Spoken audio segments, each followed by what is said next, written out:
Live from New York City, we begin with the big issue, the S&P entering correction. Equities have already had a 10% correction, YTD. There are a lot of cross currents for sure. You have two distinct risk drivers. We've got a geopolitical environment. Tensions with Russia and Ukraine. But also what was going on before that. The angst around the first Fed rate hike. Central banks being behind the curve. And the market has priced them in a very different way. Well, I'll tell you what, it's gonna remain volatile. Risk assets can definitely grind lower from here. It's a read and react market. There's lots of potentially negative news flows. We're being very, very patient, very, very cautious. The next couple of weeks are likely to continue to be very volatile. We're still in a bend, haven't broken mode. The only thing certain this year was uncertainty. Joining us now is PIMCO's Erin Brown, BlackRock's Tony DeSpirito, and JP Morgan's Clinton Warren. Erin, I want to begin with you.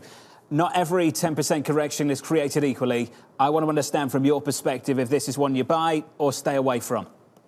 I think over the next couple of weeks, we're still going to be in a volatile period. So really timing the bottom is difficult. But I think when you step away and look at the fundamental picture for equities is still quite strong. And I think, I've been somewhat heartened to see that the markets are not panicking. And when you look outside of equities, if you look at credit spreads, if you look at inflation swaps, if you look at 2s, 10s, they're still telling you that the fundamental picture for equities is still okay. And you are seeing fundamentals firming on the economic front. So I think over a medium-term perspective, you would do well buying here, but the next couple of weeks are going to continue to be choppy. And, certainly we could see downside risk from here. Erin, given where 2s, 10s are, and you say that's the okay to carry on buying equities, do you think it is okay with 2s, 10s south of 40 now and heading in a direction where we go flatter, flatter, flatter?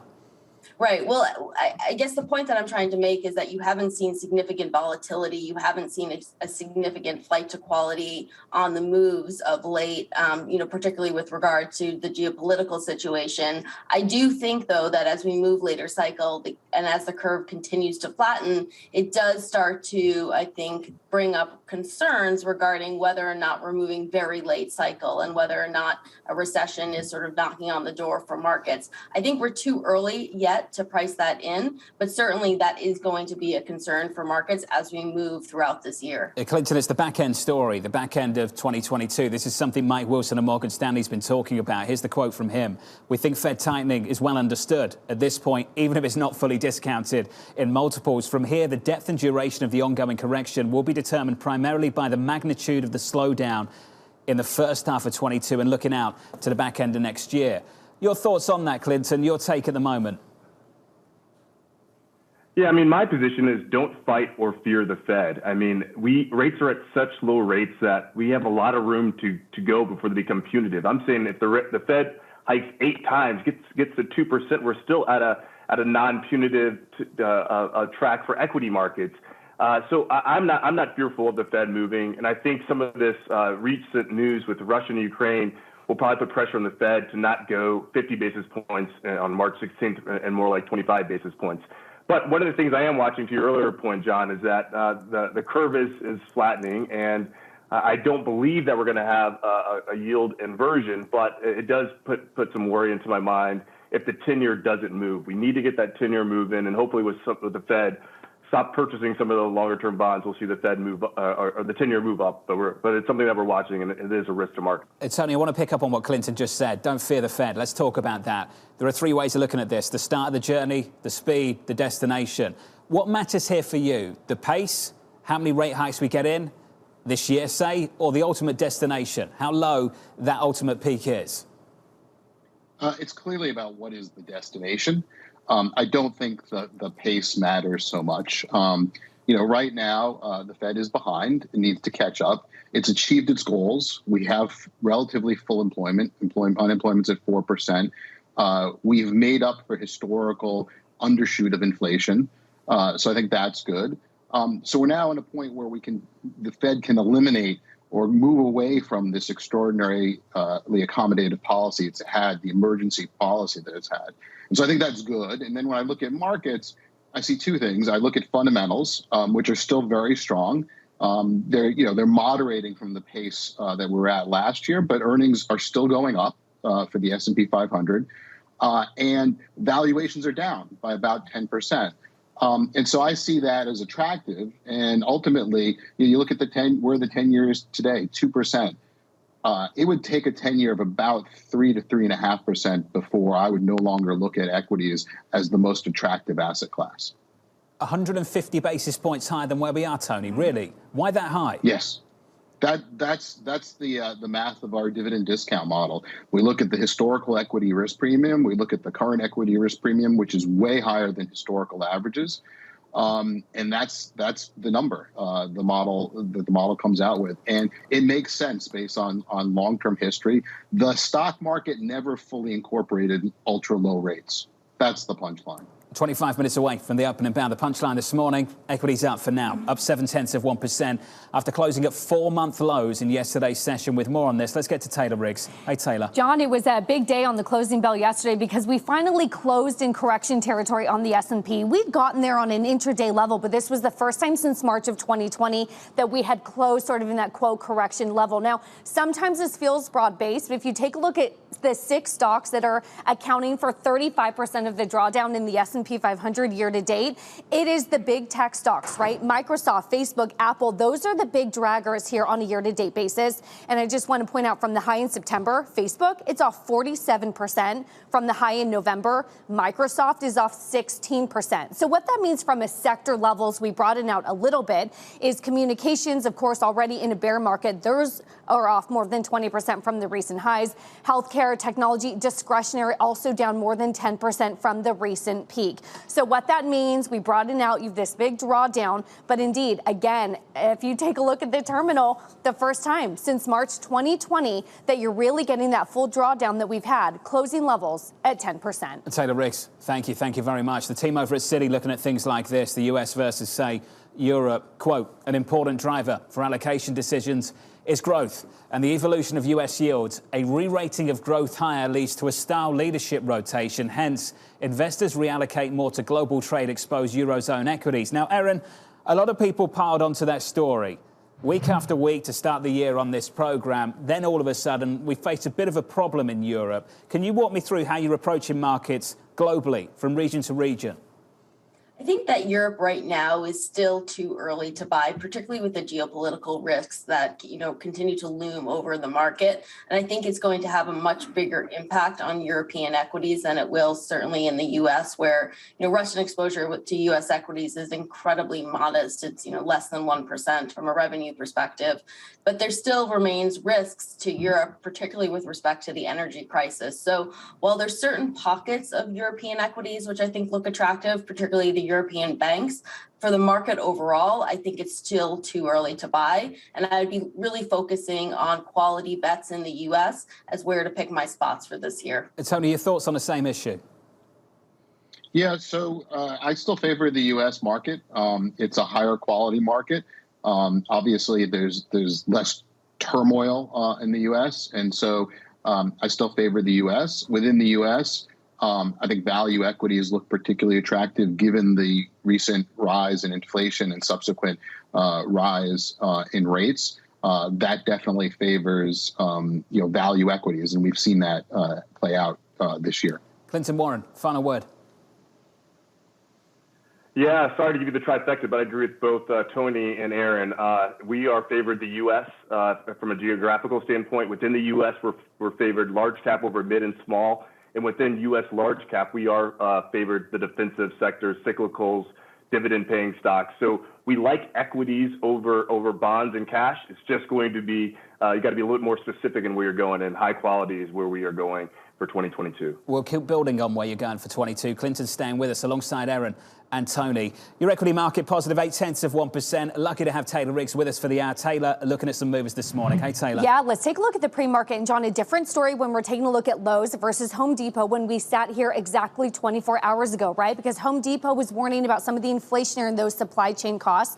Lowe's is the opposite. They're actually saying, you know what, 2022 may not be so bad. They're looking at comps to be -1% to 1%, but it had seen comps as much as 3% lower. So you are getting a little bit of a marginal improvement. Take a look at Stellantis. Look, they're looking at operating income and positive industrial free cash flow. Analysts are saying it was much better than expectations, even for some of the big bulls on the street. Palo Alto is a really interesting one here because the cybersecurity company beating expectations and consensus. Stock now been raised to a neutral at JP Morgan, and Dan Ives at Wedbush seeing huge tailwinds here for the cybersecurity sector. Finally, we'll take a look, as you can see there, Activision Blizzard. Our chief gaming correspondent, Romain Bostic, says delaying these video games, it's not a good sign, John. Is he a gamer? He's more than a gamer than I am. I did not know that. I don't think I've had a video game for about 30 years, maybe, Taylor. But OK, Taylor Riggs, thank you very much. Your equity market set up as follows, going into the opening bell about 20 minutes away. Just a bit of a bounce here. Coming up next, the US taking a measured approach to its debut set of sanctions. We're implementing full blocking sanctions on 2 large Russian financial institutions, VEB and their military bank. Do those sanctions lack teeth? That conversation up next.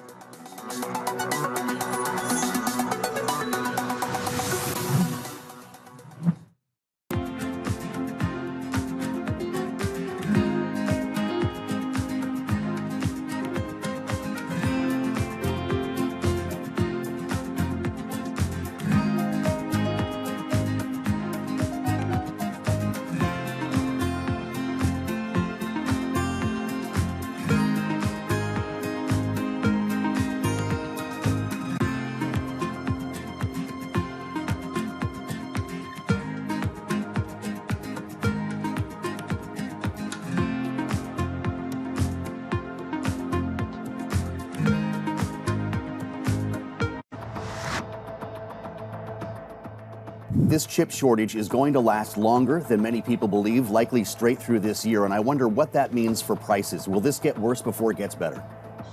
I don't know that it will get worse before it gets better, but there's no reason to believe it's going to get meaningfully better anytime soon. The Commerce Department put that data out yesterday, and what it showed is that there's a real shortage.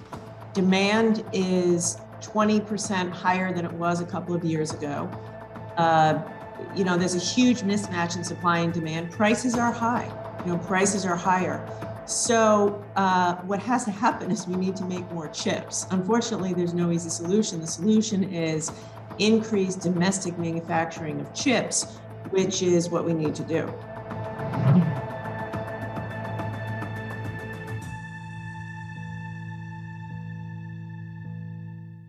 I think that it's hard to put your head around any narrative. Let's just be honest. We've had sort of a shift in, are we in some sort of stagflation fears moment? People were talking about that all day yesterday.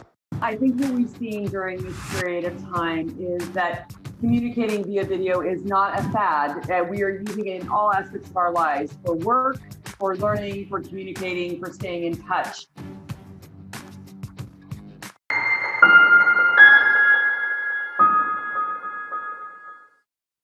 Tuesday night, March 1st. We are ready to respond decisively. Bloomberg brings you live coverage of the State of the Union address. America is back to work. Hosted by Joe Matthew. Inflation is kind of the #1 talking point so far. Reaction, analysis, and what it means for Wall Street. He did leave this door open. Those are the words Democrats wanted to hear. Biden may get a little bit of a lift on this. The State of the Union address, followed by the Republican response. Coverage begins Tuesday night at 8:30 Eastern.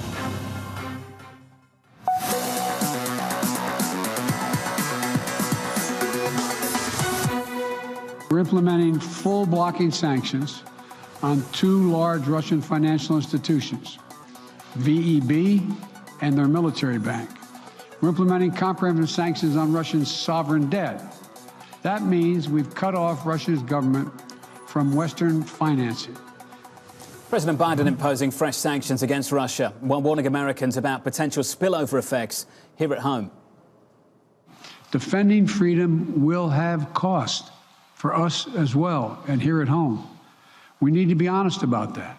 My administration is using every tool at our disposal to protect American businesses and consumers from rising prices at the pump. Joining us now is Anne-Marie down in D.C. Morning, Anne-Marie. Good morning, John. We heard from the president there is tranche one. That is what the administration is calling when it comes to these sanctions. And his deputy national security advisor for international economics, Dalip Singh, said yesterday that this is the beginning of an invasion. This is the beginning of our response, and they are prepared to take more action. And then a senior U.S. administrative official, Jonathan, said that potentially what could be next up on the financial economic chopping block would be two larger banks, VTB and Sberbank. That would certainly hit a little bit closer to home to the Kremlin. By and large, this does just seem like a phase one, Jonathan. This isn't the mother of all sanctions, and many are actually a little bit critical of the administration that this was just a little bit potentially too moderate in terms of what's going on right now with the conflict in Ukraine. A language like the first tranche implies there's more to come. There's certainly more runway to escalate this. AMH, you catch up with the Ukrainian foreign minister a little bit later. What do they want to see?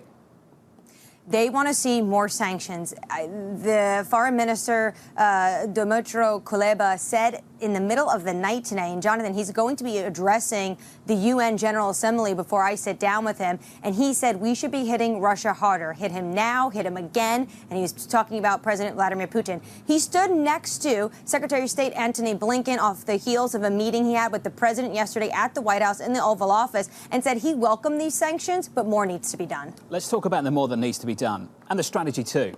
One part of the broader strategy is to go after the people close to the president of Russia.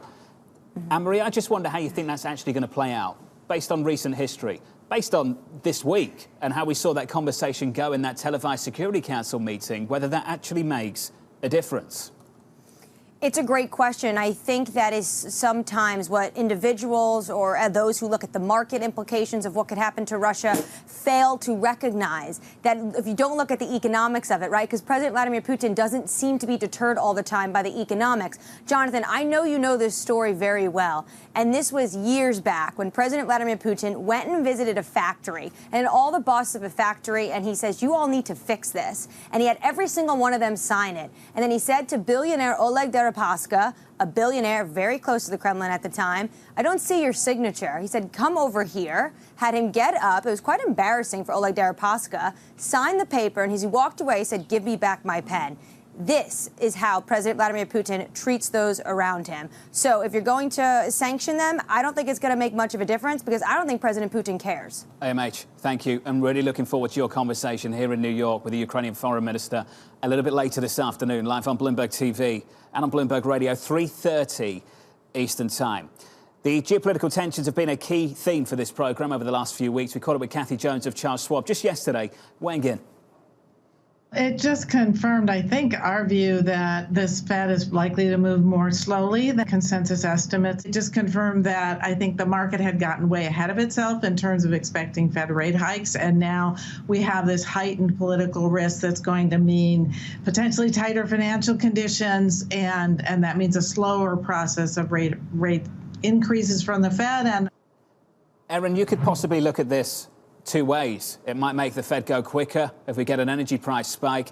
It might make them go slower. How do you think it's going to influence the decision next month? Well, I think with regards to next month, Clinton's right, which is the Fed is very unlikely to move in excess of 25 basis point at the March meeting. I think that they're going to be gradual in their approach to removing accommodation. And remember, they're still balancing quantitative tightening, which will likely start later this year, with rate hikes. And so I think they're going to want to be gradual in their approach. So they don't, have a hiccup in terms of the removal of accommodation. That said, they'll likely hike 5 to 6 times this year, and it will be a meeting-by-meeting decision, and likely they'll move on a meeting-to-meeting basis. But I think with regards to March, we're really looking at 25 basis points. Clinton, you say don't fear the Fed. Let's go with Bank of America's number. 7 hikes this year, $1 trillion of balance sheet reduction in 22, another $1 trillion in 23. Do you not fear that? Well, what I fear is how quickly the market's changed its expectations. Just a few months ago, the market was pricing in 1 Fed hike for 2022, and now we're sitting at 6 to 7, depending on who you're talking to across Wall Street. So that is something to be concerned about. But you've seen the movement in fixed income markets already move. And what we're telling clients is to prepare for what's going to happen. So how are you going to defend your portfolio in this period of rising rates And what are you going to do? And we're moving clients to inflation hedge portfolios and infrastructure, private credit, et cetera, to try to get some sort of yield and to protect the fixed income part of the portfolio. But yeah, there's something to think about, but I'm not scared about it because I don't think it's going to be punitive to equity markets until we see the Fed funds rate get to 2.5, and to like the other guest was saying, the 10-year spike up to a lot higher level. Tony, we're seeing some headlines from David Solomon of Goldman. Goldman has shown that it can grow its book value, won't replicate the 21 capital markets results in 22, but for 22, there's some appetite here, Tony. As you point out in your note, financials haven't been loved since the financial crisis, but we see a lot to like. What do you like, Tony? It's really two things. One is earnings growth. Banks are interest rate sensitive. They're the only area of the economy really that directly benefits from rising short-term rates. And, we can debate where we ultimately end, but without a doubt, that's the direction we're moving in. And that's good in general for bank earnings. Credit remains good. The economy continues to hum along. So I see credit as very benign. And then I always come back to the balance sheets of the banks. These balance sheets are ironclad. They are better than they've been really at any point in history. And that's obviously regulatorily driven, but that makes them safer and sounder. And they've really gotten no credit for that increase in safety and soundness. Tony, when you look at what the market cares about and what ultimately matters to profit, sometimes there's some daylight between the two. You mentioned the front end. The front end drives profitability, but it's seemingly the 10-year which shapes investor appetite for the financials. Tony, is that still the case, and what do you make of that? Yeah, so you're right. It's the short end that drives earnings. The long end is really a reflection of the market's view of the economy, right? And as the yield curve flattens, there's a sense that the market is telling you that we're getting closer to a recession. But I think it's really hard to read any data from the long-term Treasury at this point because the Fed is still in the market buying, right? So we have an artificial long-term Treasury at this point. And so I see as tapering begins, the potential for that 10-year to rise some more, and that'll create a steeper yield curve. And so I think you have to watch the economy, and it's less about long-term rates, it's about short-term rates, and it's about long-term economic fundamentals. Clinton, where did the banks fit into your asset allocation decisions this year? Yeah, I mean, we've liked banks for a while. A lot of the story was steepening yield curve, credit reserve releases back as banks overbuilt up reserves. So we like financials. However, we like cyclicals and utilities a little bit more. I just want to get back to one other point, though, regarding the Fed. Like, my concern is if we had a normal recession right now, like, what tools does the Fed have? We have to get off of this point of stimulus, and they have to get to a more normalized environment where you can earn some yield checking account, you can earn some yield in CDs. So I'm looking forward to a more normal environment. And if we have a recession in 2024, 2025, wherever, the Fed has some ammunition to get us out of it. Clinton Warren, the conversation continues with Tony DeSpirito and Aaron Brown. Coming up on the programme, the morning calls, and later, Meta falling nearly 50% from a September high. More on Facebook still ahead. From New York, this is Bloomberg.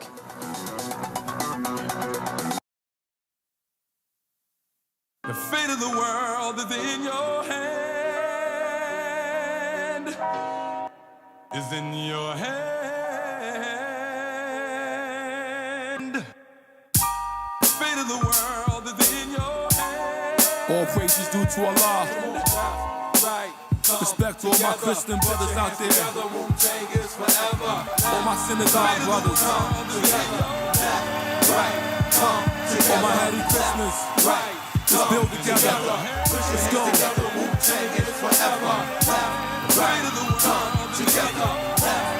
Let's get them. Let's bring some light to it. Come together. Put your hands up. Wu-Tang is forever. 1,000 years of darkness. The world got struck with sorrow. Hallowed be thy name. We need a better tomorrow. Rejuvenate the blood through tendons and the bone marrow. Light always shine. We just trapped inside the earth's shadow. The sky is God's eye. The sun, the pupil, yes. The wise recognize the fool is unscrupulous. A coward dies 1,000 deaths. A liar lose 1,000 breaths. We learn to breathe right until the last breath is left. So what's left besides for us to do what's right? They breathe mythology. Social consciousness not being taught in sociology. But sexuality being taught in today's biology. Your psychic powers being dumbed down by psychology. Despotism, capitalism, socialism. Forgot the wisdom, now we sitting in a rotten system. The fate of the world is in your hands. Come on. Left, right. Can ESA help humanity take its next giant leap?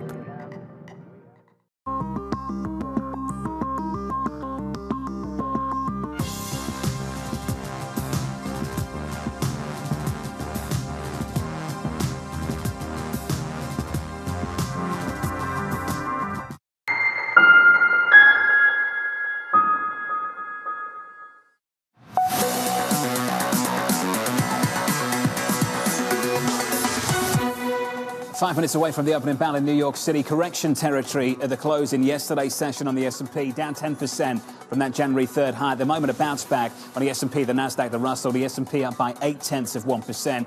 Yields bouncing back too in the last 24 hours. Look at this. Yields up at the front end by 4 basis points, on 10s by 3. The curve just a little flatter here. The distance between 2s and 10s narrower. That's one to watch as we approach the first rate hike of the Fed. We're not there yet. That's the price action here in the morning calls. Let's kick things off with Raymond James, upgrading Intel to market perform without a price target. Seeing limited room for further downside following its recent declines. That stock is up by about 1% to 45.20. Deutsche Bank downgrading Rockspace to a hold, expecting margins to remain under pressure following its quarterly results. That stock is down and down hard. And finally, Piper Sandler upgrading Marathon Oil to overweight, highlighting its strengthening balance sheet and favorable macro backdrop. That stock up by almost 2%.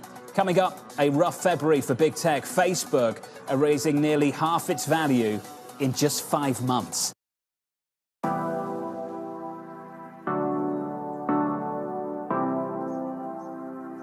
Yeah. حبيبي Ricky أنا ما فيها ونفعلي طولاني ريكي قالي حبيبي هونتيا سومينيا ماماسيتا حبيبي ونفعلي.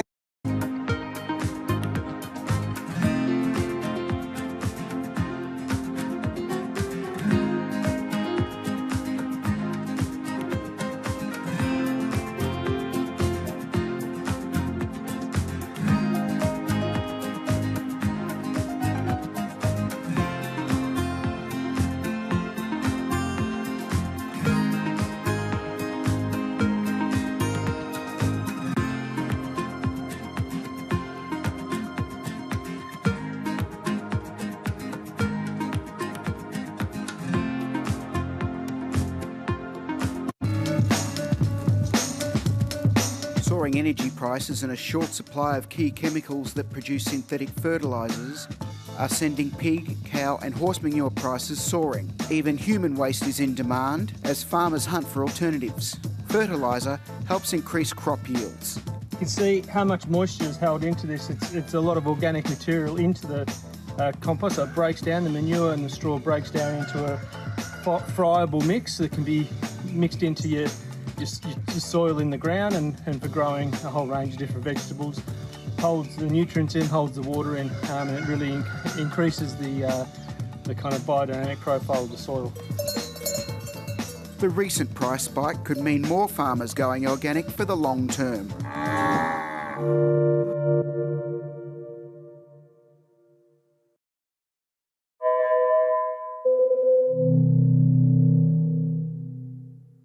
Front Row, exclusive interviews with the most influential figures in finance. Lloyd Blankfein. Deflation is a terrible thing. Inflation you could tolerate. Kathy Wood. Tesla will be in the pole position to dominate. Jeremy Grantham. We've had a very, very abnormal honeymoon Goldilocks period. First available on the Bloomberg Terminal, then on Bloomberg Television and Bloomberg.com. Front Row, the best seats in the house for business's greatest minds. In crypto, you have a world of young people that want their own financial system and their own culture. And it is very powerful and I'm a big believer in it. It's really a reminder, isn't it, just how sensitive the markets are to any commentary about trade. We did see some pressure on the yuan, we did see some pressure on the futures. That is now being reversed.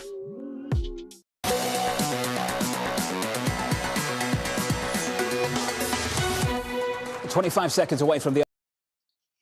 What's up, guys? Good morning. Markets officially opened. They did gap higher today, but that's still to be determined. You know, this could change at any minute. As a matter of fact, look, JP Morgan already started selling. So even though they gap higher, things are starting to pull back. So let's just give it some time. Let's wait for this morning volatility to come down a little bit, and we'll know more of a better direction, you know, after the fact. Because right now it's ridiculous, to be honest. There's so much volatility in the whole market that at any moment you can see this shit start selling 1% back down. Look at SPY. That's weak. Even though it's gapped higher, that's a pretty weak open right now. Turn red at any moment. It's out of support. This is officially a downtrend. Like, we've entered into like correction territory almost, because this is a daily graph and we're under the 200-day moving average. Like, this hasn't happened since the beginning of the fucking pandemic 2 years ago almost.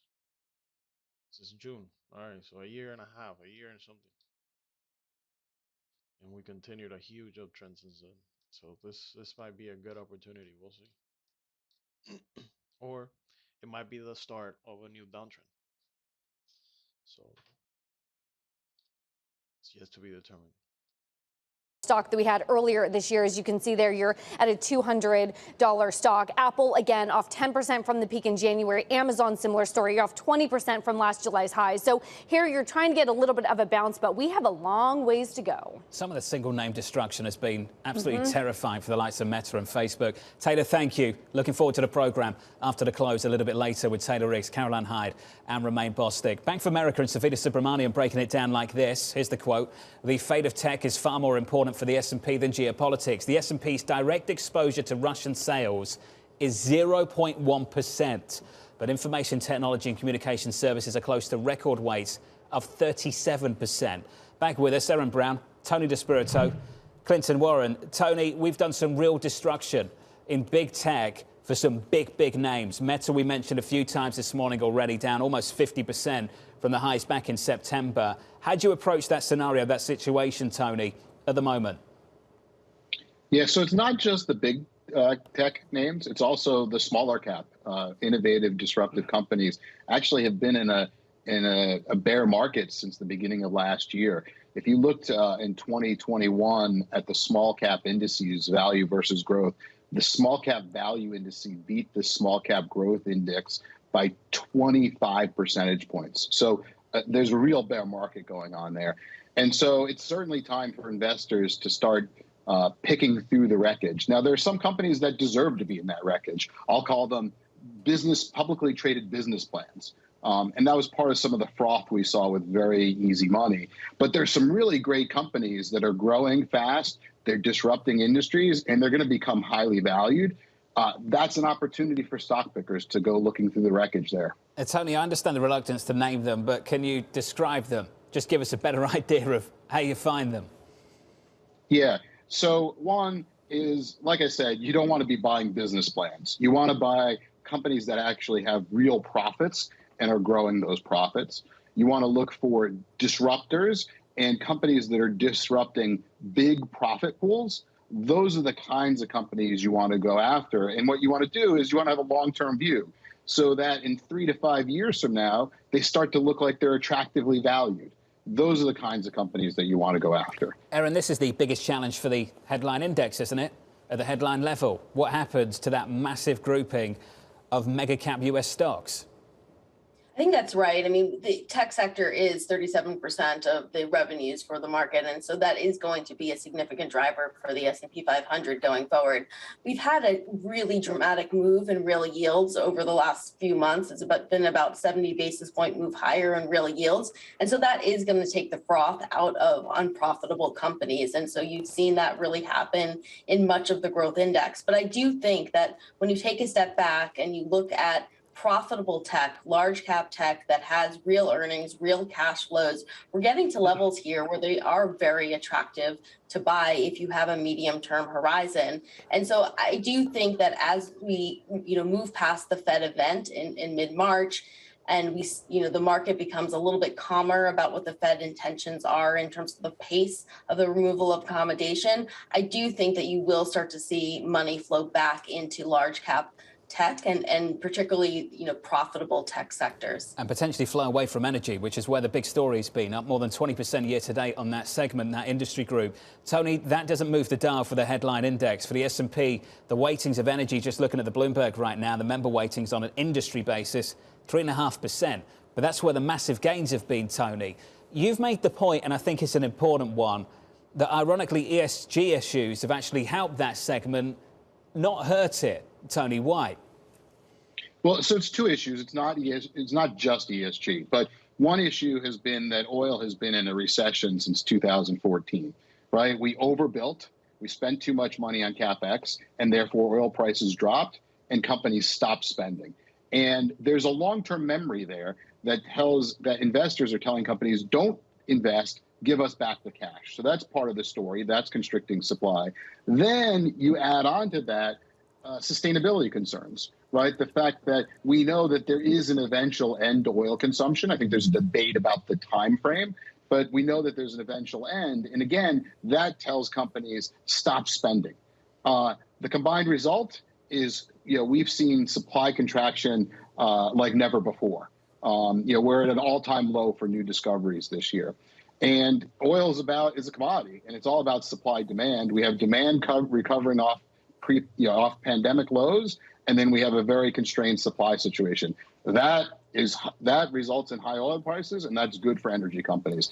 And that's what's been driving these companies. It's not so much multiples, it's much more about earnings. Clinton, I want to give you the final word just on energy. The final word.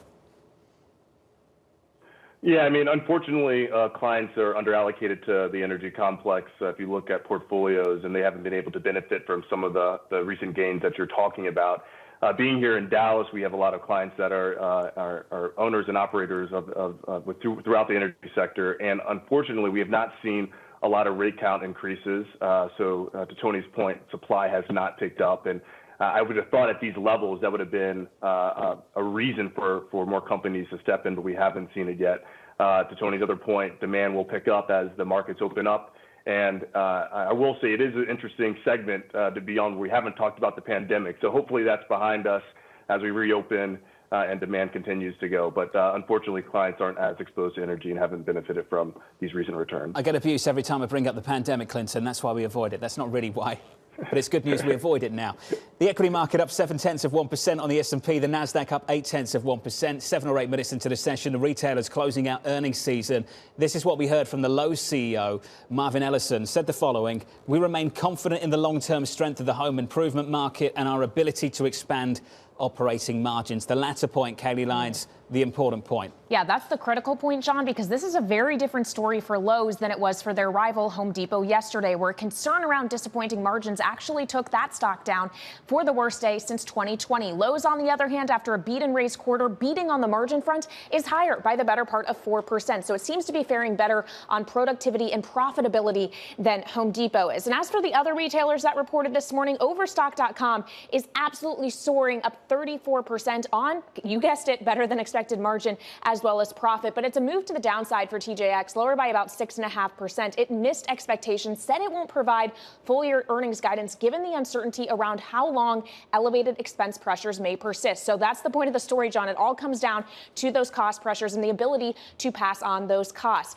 That all said, it does seem like this may be the low bar for margins at this point. It may be the low watermark. Margins are expected to expand, according to BI, throughout the remainder of the year from the 6.2 level they have shrunk to at the moment. That outlook, though, has not done much to aid sentiment for the group as a whole, John. The discretionary sector is still the second worst performing in the S&P 500 this year. It's lagging the broader index with a decline of more than 14%. Only communication services has fared just fractionally worse year to date, John. Let's work through this issue together. And Kelly, thank you, by the way. Erin Brown, when you look at the step up that Kelly Lyons just painted for us, that picture for 2022, how much faith do you have in the step up, the improvement for margins as the year progresses? I think it really comes down to which companies and which sectors you're talking about. And we heard this through the fourth quarter earnings season, where some companies are really seeing the ability to be able to take margins higher and be able to pass through those costs to the end consumer.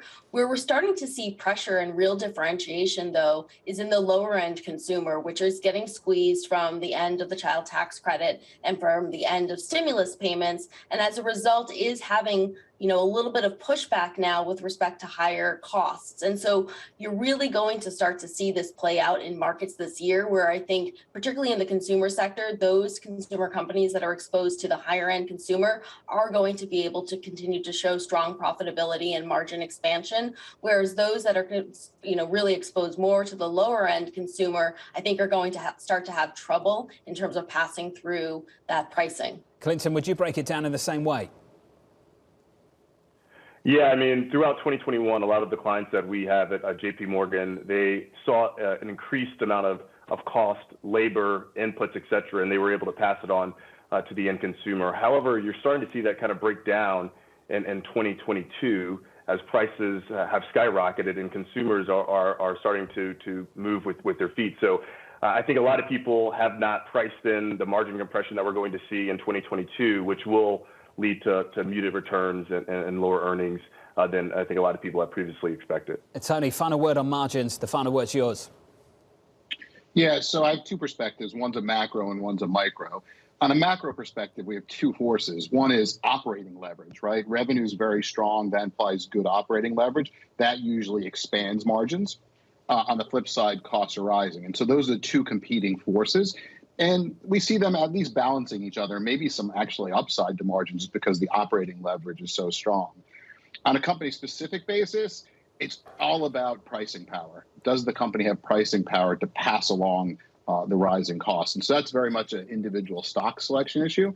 I think there's an increasing opportunity in companies that can pass it along, but with a lag. And so we're looking through companies where we've seen margin squeezes to say, okay, is this temporary or is this more permanent? And we're trying to take advantage of the companies where we see it as being temporary. So I think that's the task ahead for stock pickers. Some issues we can work through throughout the whole of 22. Tony, thank you, as always. Tony DeSpirito, Erin Brown, and Clinton Warren, thank you very much to the three of you. About 12 minutes into the session here this Wednesday, up 0.6% on the S&P and the Nasdaq up 0.8%. Up next, coming up, the White House taking new measures to tackle supply chain issues. Almost exactly a year ago, I issued an executive order to prioritize strengthening our domestic supply chain. That's next. This is Bloomberg.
It's almost the end of the year, but Bali is still quiet and empty. I am here in Kuta Legian, one of the main walking streets here that is used to be a tourist spot for beach, dining, shopping, but many shops here are still closed. Most of the outlets are either for rent or for sale as they have run out of business. Saya kerjanya di sini udah lama, udah ada 10 tahunan di sini kerja. Masih sepi sih, nggak kayak dulu. Kalau dulu kan rame, sekarang ya ada, 1-2 itu ada. Tapi nggak kayak dulu, kalau dulu rame sekali. Sekarang paling dapat jualan ya 100, 120 gitu. 200 ya. Kalau dulu sih ya nyampe dah 1 juta, 1,5 itu nyampe dapat jualan. Bisa sampai 2 juta dulu. Sekarang nggak pernah lagi dapat segitu, sama aja. Belum ada turis ke Bali, masih ya domestik aja. While Bali has reopened its borders for foreign tourists since October, they're still not coming in.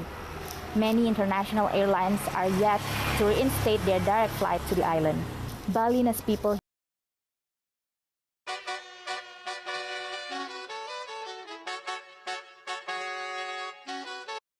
has enhanced search on the terminal to deliver what you need when you need it. Now, you can simply type phrases in everyday English in the command line. Compare financials. Find people. Analyze markets. You can enter phrases or ask questions. What do you want to know today?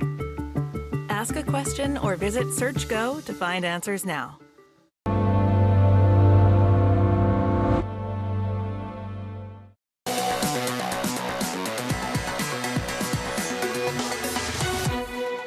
Almost exactly a year ago, I issued an executive order to prioritize strengthening our domestic supply chain. If I was going to follow through on my commitment to say we were going to make it in America and build it in America, we needed a supply chain that was reliable.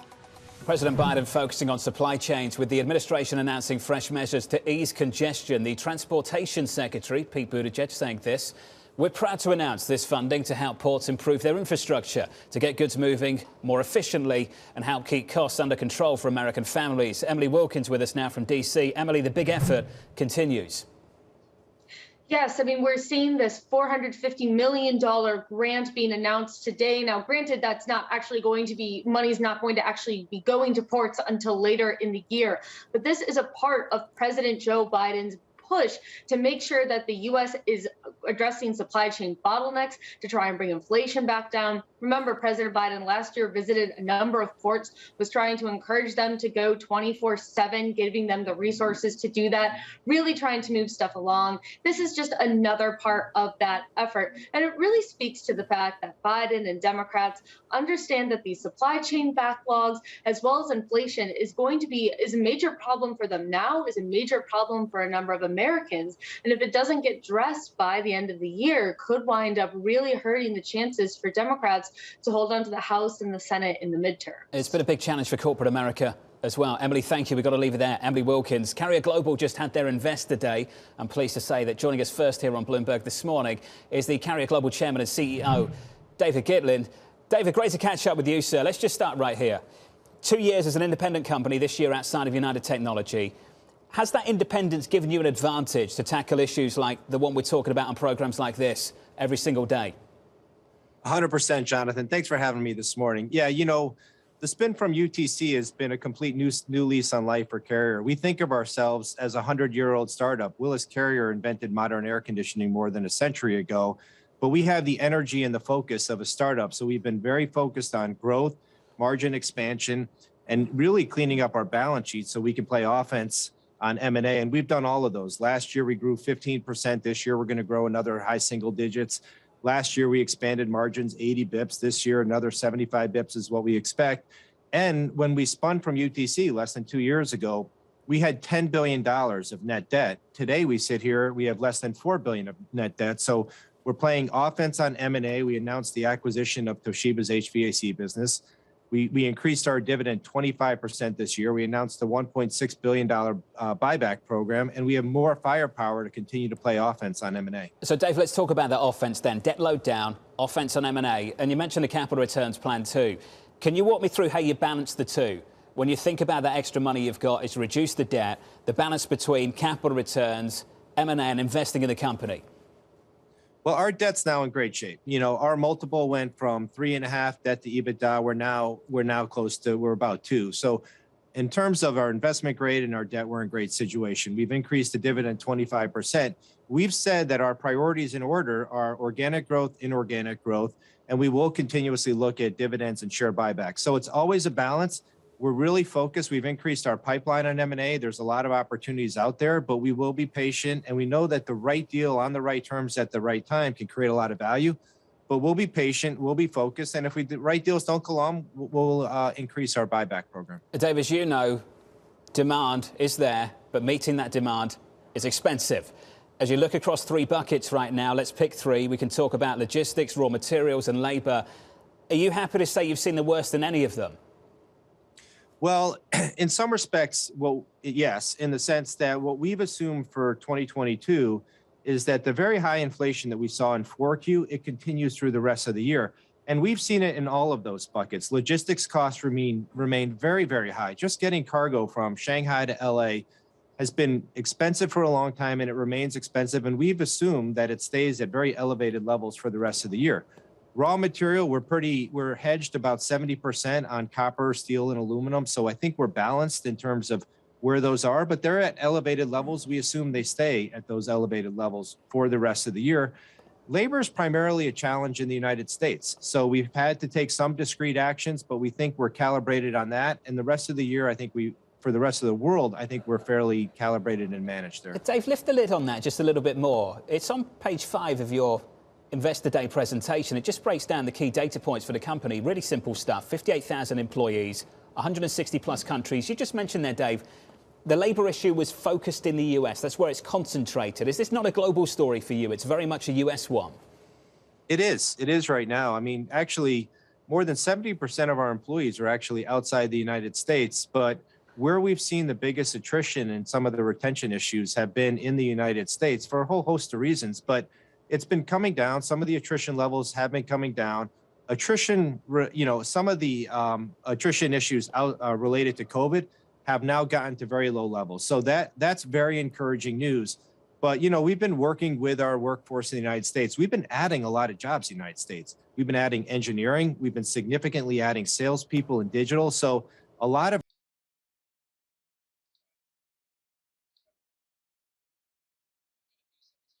Okay, so hi, as you guys can see, we're consolidating at the gap right now.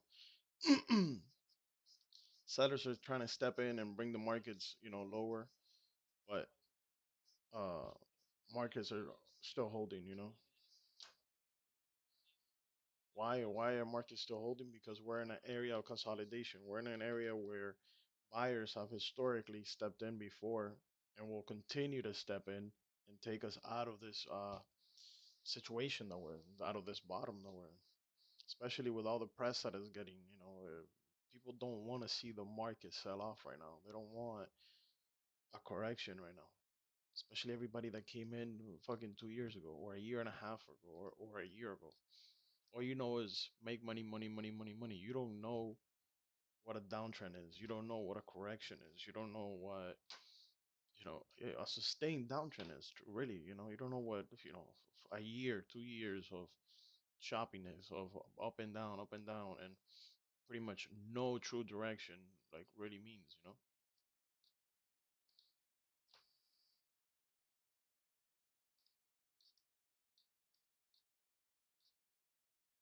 I see things like this.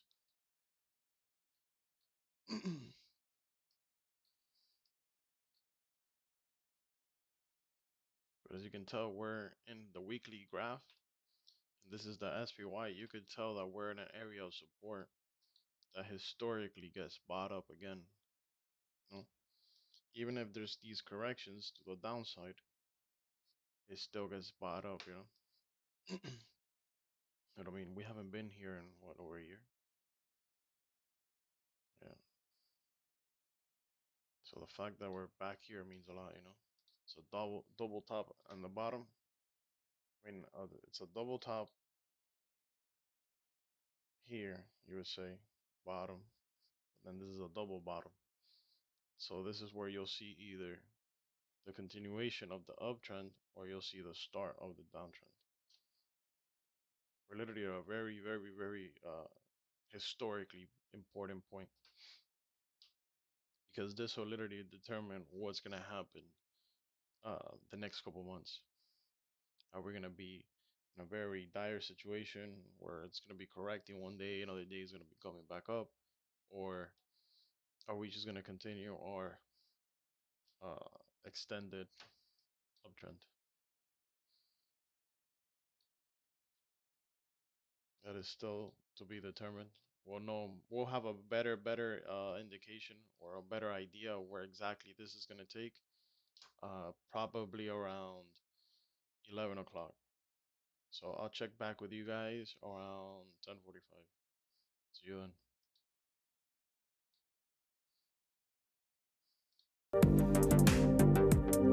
Visit Bloomberg.com webinars. How difficult was it to go to investors and say, invest, give money, put money into a travel tech company within this environment? It wasn't that difficult because TravelPerk is doing much, much better than the rest of the industry. In fact, we are at the moment growing at 4 times revenue of pre-COVID numbers.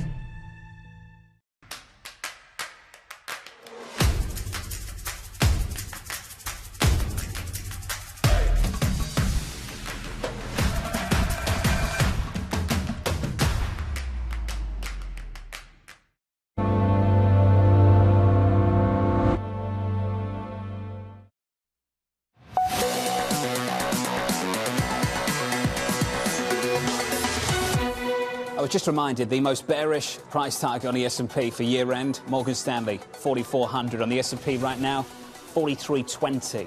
Just south of that. Right now up a third of 1%. The bounce fades a bit on the Nasdaq, up a third of 1% as well. That's the sector price action. Let's talk about an equity market that looks like this, and a bond market that takes shapes as follows. Yields on 10s right now. Going to show them? There we are, 198.95. On 2s, 159.76. Here's your trading diary. The US Treasury auctioning $53 billion of 5-year notes at 1 p.m.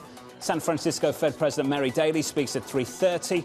GDP on Thursday, more Fed speak. Barkin, Bostic, Mester, Daly and Waller. And finally closing out the week with some spending data. From New York, this was the countdown to the open. This is Bloomberg.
What do you think is the impact of the Prime Minister on the market?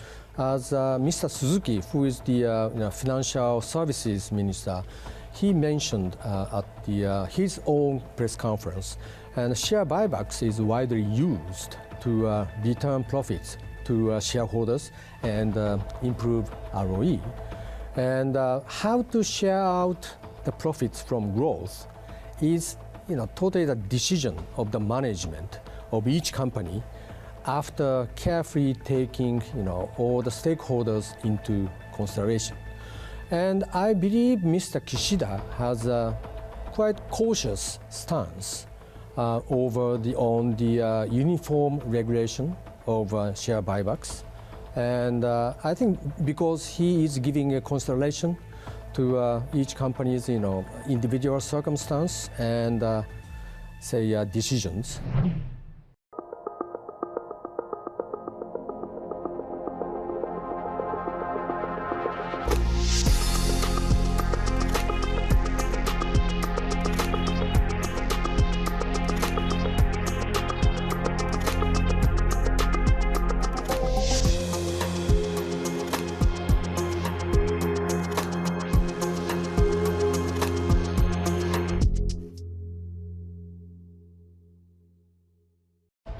The capital markets can really help the shift to sustainable and decarbonized global economy. What are you noticing in that as ESG is now the buzzword literally everywhere? It is definitely the topic of conversation in most meetings I have with company CEOs, with investors, with industry groups. It's amazing.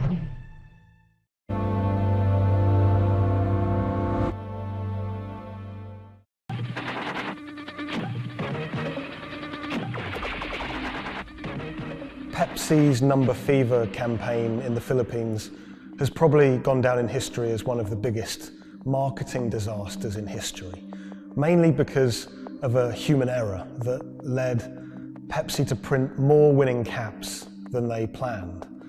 The resulting chaos caused riots, civil unrest, and even deaths. Reporting this story took over a year, and it resulted in me flying to Manila in the Philippines to meet unlucky winners and to find out exactly what happened back then in the 1990s.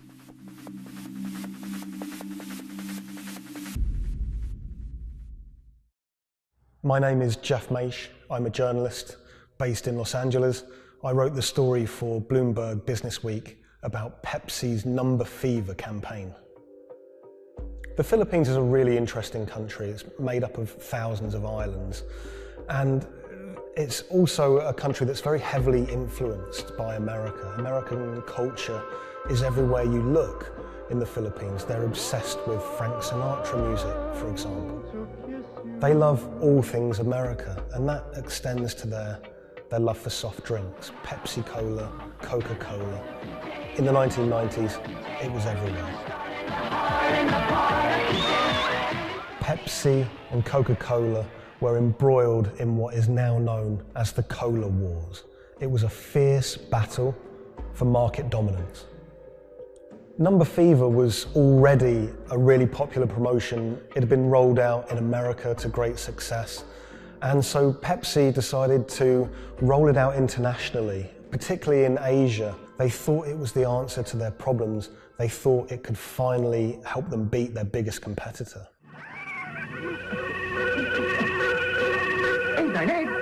I won! Look for the winning number in sari stores every day, also on TV, radio, and newspapers. You could be a millionaire. $1 million pesos, or $68,000, doesn't sound like a lot now, but in 1992, that was a phenomenal amount of money. You've got to remember that in the Philippines at the time, the average monthly income was about $100, so $1 million pesos was wealth beyond anyone's wildest imaginations. Number Fever caught fire in the Philippines. Kids were saving up their pocket money to buy a bottle of Pepsi. Parents were squirreling away all of the bottle caps in bags. You would walk down the street and people were going through trash trying to find discarded bottle caps. It was a national phenomenon. Pepsi boasted that half the population of the Philippines was playing it. Number Fever boosted Pepsi's sales every month from $10 million to $14 million. It had a huge impact on Pepsi's bottom line. Number Fever quickly became number hysteria. Maids were being jailed for stealing their employers' winning bottle caps. There was even some murders over winning bottle caps. People were fighting in the streets over these caps. There were signs that there were going to be problems with Number Fever very early. Pepsi had rolled out the competition in Chile, and a garbled fax had caused some kind of problem with the winning number. They'd announced the wrong one in Chile, causing riots. There were signs that there could be big problems ahead if they didn't keep their eye on the ball. So in 1992, Pepsi decided to extend the campaign in the Philippines, and they announced that the competition would go on for a few more weeks. One night, on the television news, they announced the latest winning number, 349. The problem was, 349 had already been allocated as a non-winning number in earlier campaigns.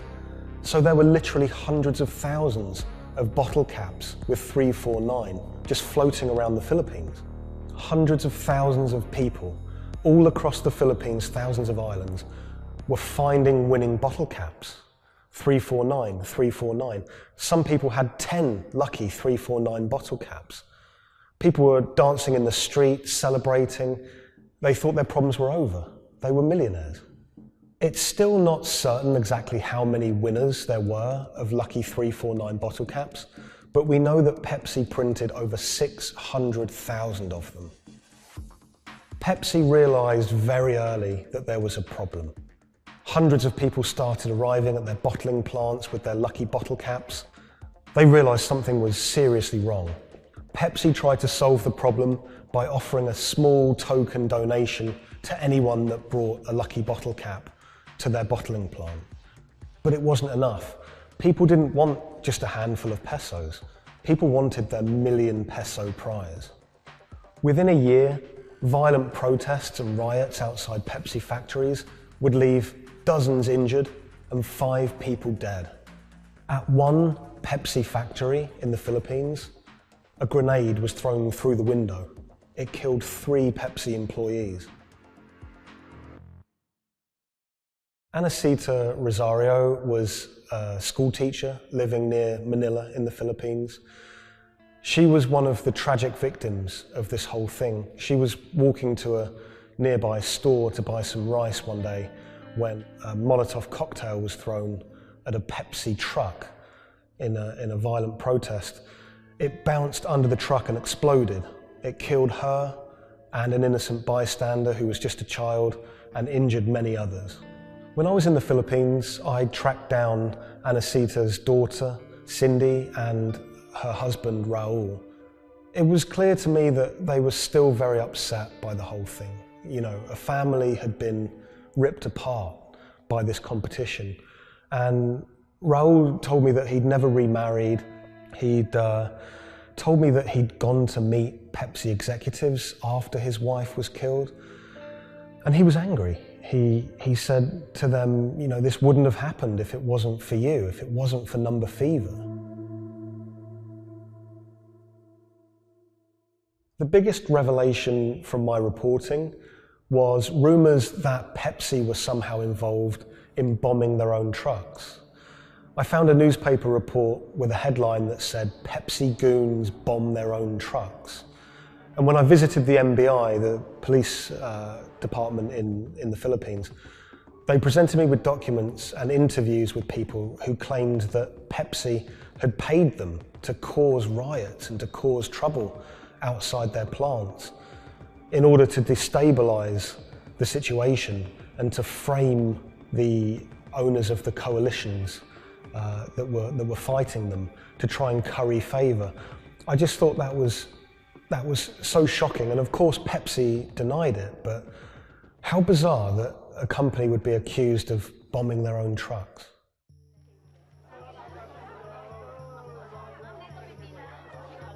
The contest had sparked so much anger in the Philippines because it landed at just this really weird time in the Philippines' history. It was during a crazy election that was racked with allegations of fraud. The Philippines was in a kind of love-hate relationship with America. They loved, obviously, the American aid and finances that was pouring into the country, but at the same time they yearned for independence. They wanted to be their own country. Vicente Del Fierro was a local preacher living in Manila, and he hated the Number Fever campaign. Del Fierro thought Pepsi's Number Fever campaign was just one of the many ways that America was asserting its dominance over a third world country. He hated seeing his fellow countrymen get ripped off, in his eyes, by this huge multinational American company. He wanted justice. Del Fierro rounded up over 800 winners of 349 bottle caps, and he got them all together to sue Pepsi for over $400 million to be divided between those holders of lucky bottle caps. Del Fierro took money from some of the people who could afford it. They paid him 500 pesos to help with legal fees, but for people who couldn't afford the money, he would just represent them pro bono. The alliance is to build up pressure on Pepsi. And so you see people marching in the streets. So we have mounted our own campaign, even in the US.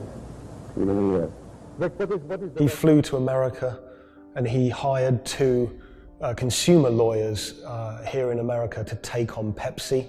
He had a meeting at Pepsi's headquarters to try and resolve the problem, but he said he wanted to take it all the way to the highest courts in America. When those cases were heard in America, those courts decided that this was a problem that should be heard in the Philippines, not in America. Back in the Philippines, Del Fierro continued his case in the Filipino courts. At one stage, there were arrest warrants handed out for 9 Pepsi Cola executives, which he saw as a big victory. We don't know if those arrest warrants were ever upheld, but it made newspaper headlines across the country. Pepsi did not take kindly to Del Fierro's campaign. They tried everything to shut him down. They sued him for libel. My father had to attend 3 times a month for a branch 145 and another hearing for the branch 113, also 3 times a month. Also, there was a time my father was hospital due to heart failure. Still, he had to attend the 2 branch hearing. Otherwise, for not attending, the judge will issue a warrant of arrest to my father. My father passed away January 13, 2010. After staying for almost 1 year in the hospital, he died of complication due to heart failure. After the death of my father, I was inspired to do the website. PepsiCo will be remembered for what they did to the consumer in the Philippines and to my father. When I reached out to Pepsi for comment for this story, they claimed that they didn't have access to anyone who was working at Pepsi that was around in those days. They also said that during COVID-19 they didn't have access to their documents about this, but you know, they were very careful to say that they were sorry for everything that happened, and we do know that Pepsi did try everything to try and make this right.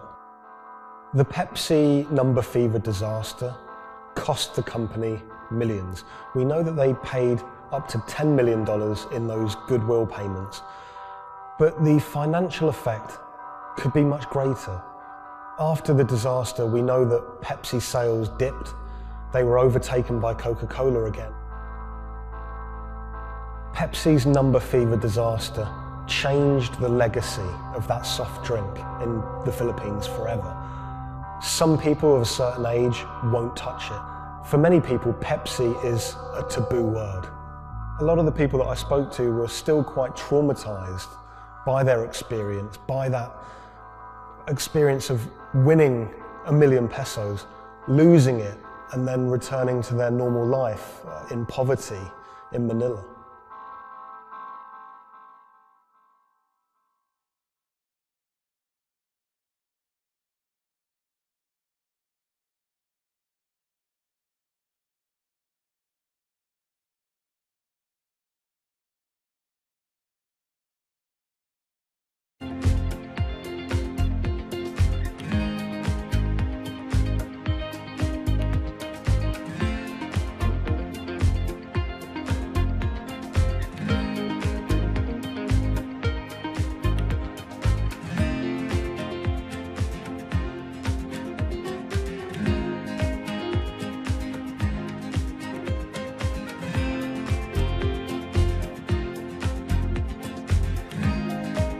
When the news of the bombing came out, it was a massive story in Germany. We are following some breaking news coming to us out of Dortmund in Germany. It was covered by all the media outlets. 3 roadside explosions triggered at the same time last night as the coach left its hotel in the south of Dortmund. Public figures commented on it. We should not let them affect our life, whoever it was. The media echo went far beyond Dortmund.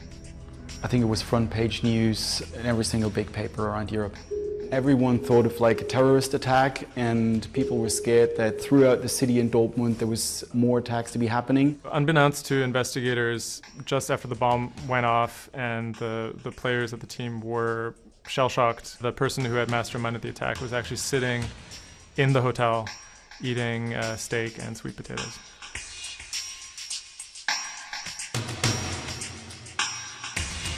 My name is Thomas Rogers. I'm the journalist who wrote the article, The Get-Rich-Quick Scheme That Nearly Killed a German Soccer Team.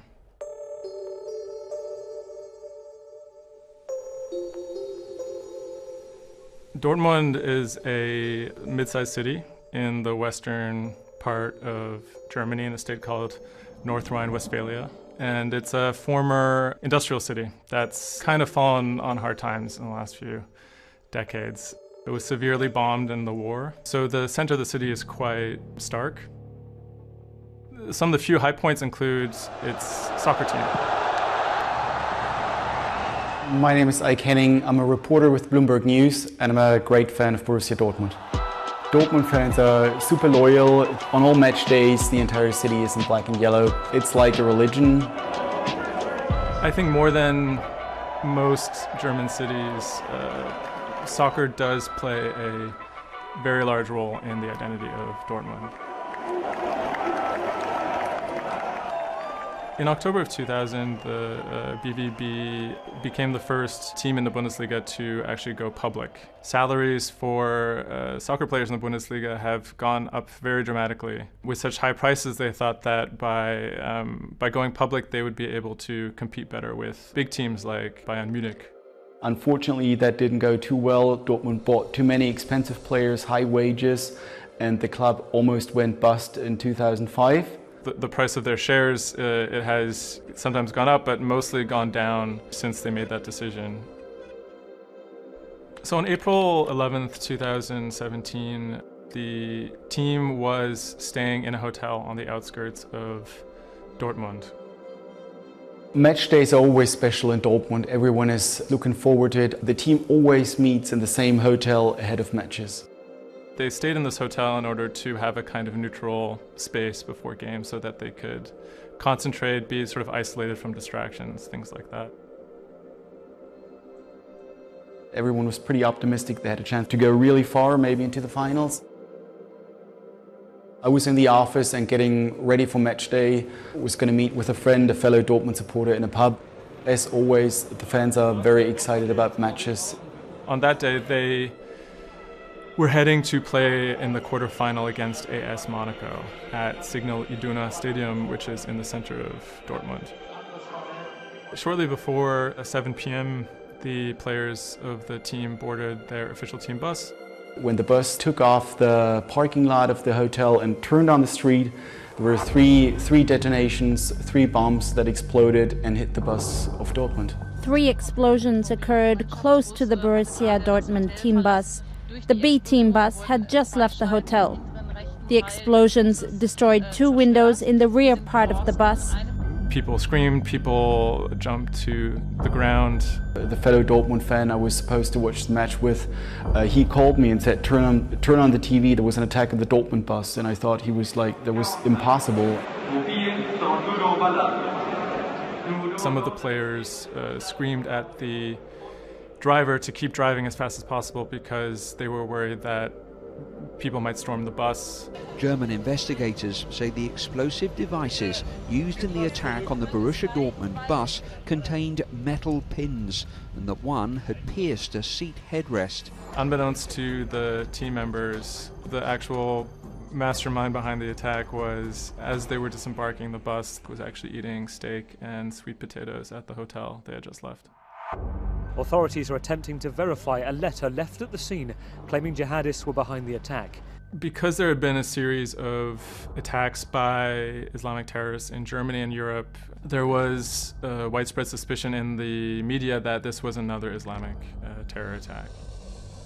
3 letters were found at the site of the bombing that took credit for the attack on behalf of Islamic State. There were, however, reasons to doubt this particular narrative. Would actually be a surprise if ISIS were actually part of this attack. Possibly could be employed by other groups like the far right wing to try and shift the blame. The letters had some strange qualities. They were written in a strange German that used big, sophisticated words, but had basic grammar mistakes, as if someone was native German speaker but pretending to be a foreign person. Federal investigators have detained one man suspected of links to Islamist terrorism, one of 2 suspects whose apartments were raided this morning.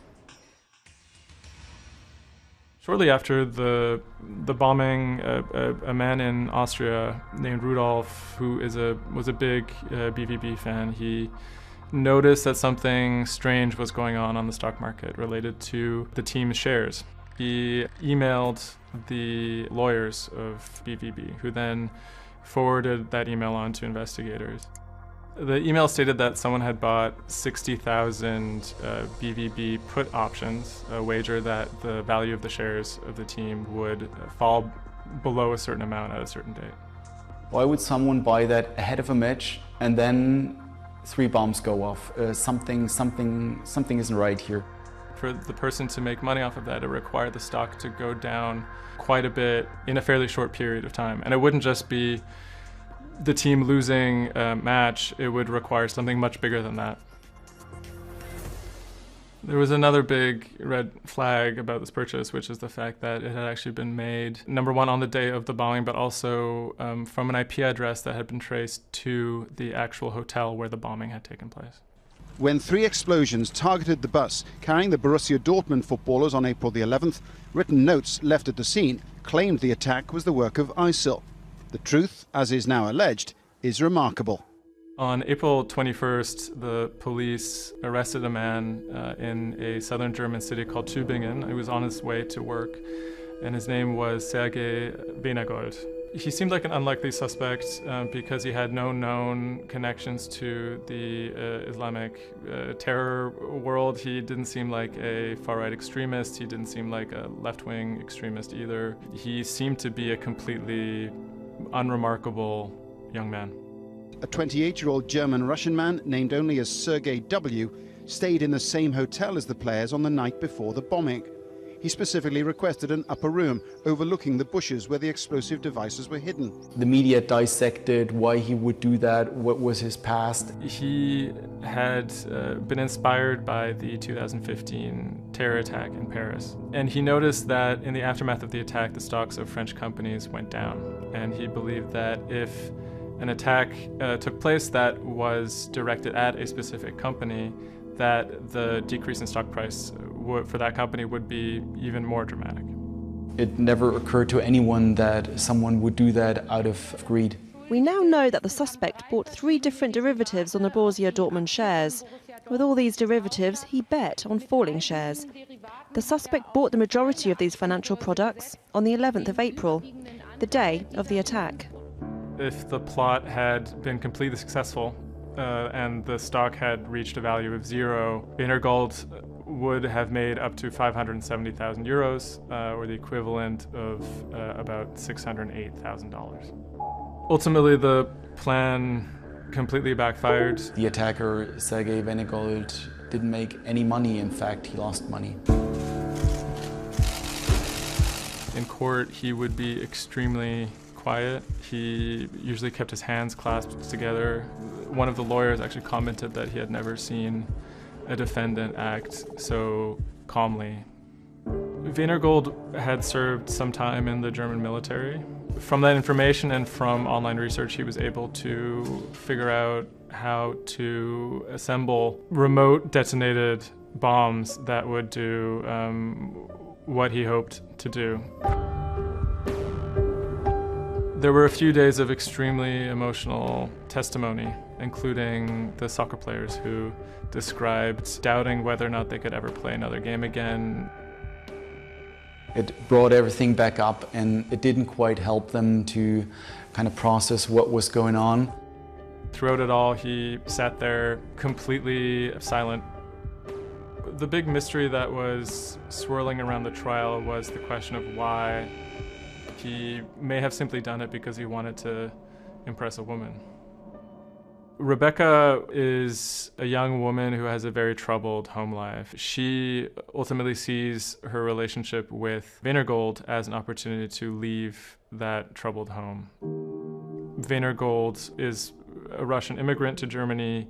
He speaks with an accent. He has anxiety in large groups of Germans. She begins to resent the fact that he has these fears and feels a little bit trapped. Rebecca attempts to dump him on multiple occasions, and he threatens to commit suicide if she leaves him.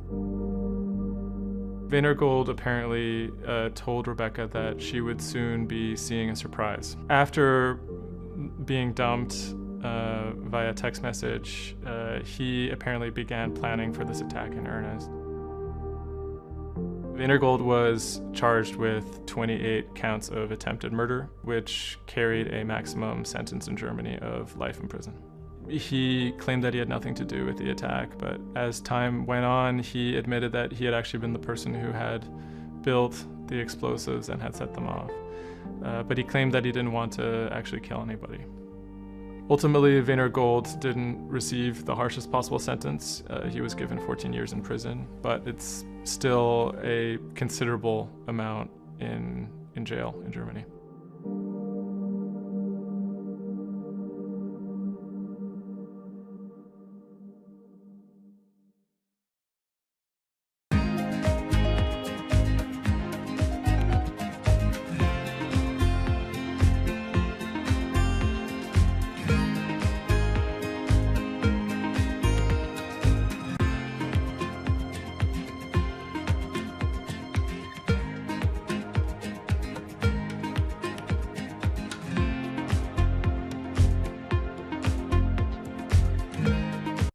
Put progress in your portfolio. Invest in sustainability with 3 new funds from Fidelity. The threat of an asteroid hitting Earth is very real. If it's big enough, it's also very final. These are very, very infrequent events. The probability is not 0, though. A blinding flash of light streaking across the sky. About 100 tons of space rock falls on Earth every day. Most of it is so small it burns up in our atmosphere or lands unnoticed away from major populations. No human in the past 1,000 years is known to have been killed by a meteorite, and according to NASA, no large object is likely to strike the Earth any time in the next several hundred years. However, one thing is certain: we haven't found them all. There are thousands out there, and we don't know where they are.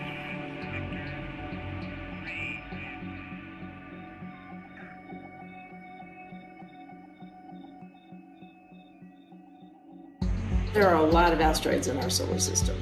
They number in the billions.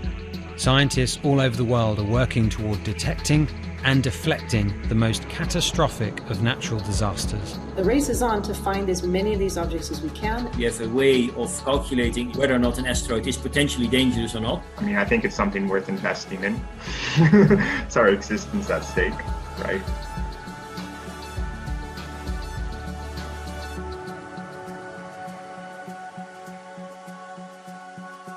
Amy, let's get this one out of the way. It's probably the question you get asked the most, but how scared should we be? Asteroids and comets are a natural hazard that's out there like a lot of other natural hazards. These are very, very infrequent events, these collision events, where an object actually impacts the Earth. The most important thing that we need to know about asteroids is when the next impact is going to happen and how bad it will be. What we know is that an object that's about, say, 1 kilometer across is capable of causing very, very wide devastation across the planet, really, truly global devastation. The object that wiped out the dinosaurs was somewhere in the neighborhood of 5 to 10 kilometers across, so even bigger than that. At a kilometer, it's still going to be very bad and will have global effects. For objects that are capable of causing what I would call sort of regional damage, kind of a large major metropolitan area, a city and its surrounding environment, sort of around 100-ish meters. It depends on the details of the composition and so forth. By the 1980s, NASA was cataloguing near-Earth objects. In 1994, stargazers watched as comet Shoemaker-Levy 9 hit Jupiter. The resulting zone of chaos was estimated to be as large as the Earth, and the event became a turning point in the search for asteroids and comets in our solar system. In 1998, Congress tasked NASA with finding 90% of asteroids and comets 1 kilometer wide or larger. Soon after, Hollywood blockbusters Armageddon and Deep Impact brought attention and fear to the masses. The great news is that the vast majority, more than 90% of all the really large 1 kilometer near-Earth objects have been found. The challenge now is working down to these smaller sizes that are still quite capable of causing a lot of damage, but they're just harder to spot because they're fainter, they're smaller. Can you give us a sense of how many are out there in our solar system? We know that there are a lot of asteroids in our solar system. They number in the billions. Most of them, however, are between Mars and Jupiter in what we call the main asteroid belt. This is a region of space where most of the asteroids in the inner part of our solar system live, and they stay there for many billions of years. There is another population, though, that kind of leaks inward and gets into the region somewhat close to the Earth, and we call these near-Earth objects. We think that there are millions and millions of near-Earth objects that are out there in the total population. As of today, we know of sort of around 25,000, something like that. When we first spot an object, we really know very little about it. We just see something moving across the sky. So all you get is just sort of a handful of snapshots, just enough to be able to tell that this isn't an asteroid that we've already seen before. And then once we can calculate the distance to it, we can now start to make predictions about its true size. Is it large or is it small? So we have a lot of information that we have to get pretty quickly to really understand what's going on. Finding asteroids is just one piece of the puzzle. Planetary scientists are extremely skilled in determining the orbits and speeds of asteroids based on relatively small amounts of data. NASA runs simulations of the trajectories asteroids could take, which is useful but time-consuming. A team of scientists in the Netherlands have found a way that could buy us more time. Our method is very quick.